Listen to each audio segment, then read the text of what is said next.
Assalamualaikum warahmatullahi wabarakatuh. Perkenalkan, nama saya Safdali. Saya dari kelas 11 bersekolah di SMA Negeri 10 di Kota Sepuluh Salam. Di PBM 2019 ini, saya memilih seni media karena saya menyukai videografer dan fotografer.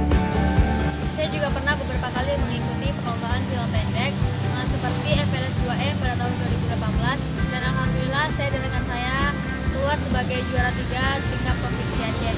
Dan saya juga pernah mengikuti lomba di kota saya, Sepuluh Salam. Kami dapat di ajang lomba short movie yang diadakan oleh GAS, Gerakan Anak Sepuluh Salam. Tujuan dan motivasi saya mengikuti kegiatan belajar bersama maestro ini karena saya masih sangat haus ilmu tentang dunia fotografi. Dengan diberinya wadah melalui kegiatan BBM ini, saya ingin sekali menggali potensi seni dalam diri saya, khususnya di bidang fotografi. Seperti yang dikatakan oleh Bapak Fendi Siregar, memotret bukan hanya merekam apa yang kita lihat saja, namun kita sebenarnya sedang merekam waktu. Saya memilih maestro Bapak Fendi Siregar.